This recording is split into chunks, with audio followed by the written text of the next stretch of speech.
안녕하세요. 7월 3일 매일 성경 함께 나누겠습니다. 첫 번째 문단입니다.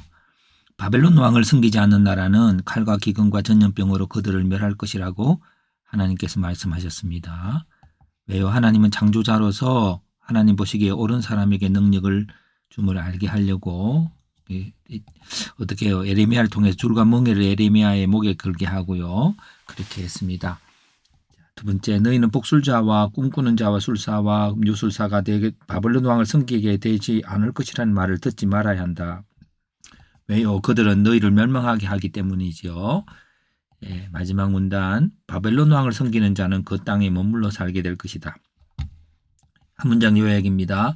하나님께서는 창조자로서 바벨론 왕에게 능력을 주었으므로 바벨론 왕을 섬기는 자들은 그 땅에 머물러 밭을 갈며 살게 될 것이다 라고 요약해 보았습니다. 하나님의 통치라는 주제로 한번 패턴을 해봅니다. 하나님이 이제 분은 창조자요 주권자이시죠. 통치 원리는 원하는 자에게 권능과 능력을 줍니다. 왜냐하면 주인이시니까. 통치 행위는 바벨론 왕 느부갓네살에게 능력을 주었습니다. 그래서 이런 하나님의 통치로 인한 지혜는요, 바벨론 왕을 섬김으로 살아가게 됨 이렇게 할 때에 하나님의 뜻을 따라서 그렇습니다. 그런데 하나님 말씀이 아닌 복술자와 꿈꾸는 자들의 말을 듣지 말아야 할 것입니다 라고 말합니다. 그래서 어쨌든 하나님의 뜻을 우리가 항상 생각해야 할 것입니다. 해석입니다. 하나님은 창조자로서 온 세상을 주관하는 권세와 능력을 가지고 있습니다. 사람들은 유일한 창조자 되시는 하나님의 뜻을 생각하기보다 사람의 소리와 권력, 곧 지금의 왕의 권력에 의존하고 복술자와 꿈꾸는 자와 술사와 요술사의 생각에 귀를 기울이려고 합니다. 하나님께서는 예레미야를 통해서 하나님께서 바벨론 왕 느부갓네살을 택하였고 그를 섬기는 자는 그 아래에서 밭을 갈며 살게 될 것이라고 말합니다. 그냥 평온하게 산다는 말이죠. 그 말대로 역사는 이루어지면서 사람들은 그 하나님의 주권에 대해서 깨닫게 됩니다. 하나님의 주권은 하나님께서 정하신 방법과 그 말씀대로 이루어질 것입니다.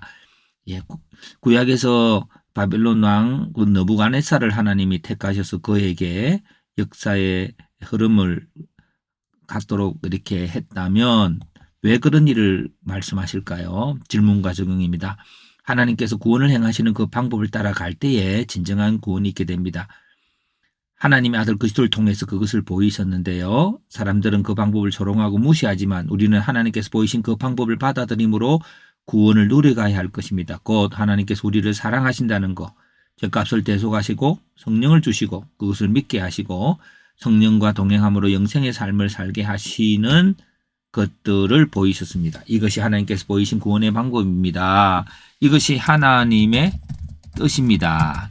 하나님의 뜻이고 그것들이 우리가 상식적으로 때로는 또 다 이해가 되지 않아도 마치 주인이 결정하셨던 그것이 진리인 것처럼 우리는 하나님 뜻을 따라서 복음을 누리고 또 하나님을 사랑해야 할 것입니다.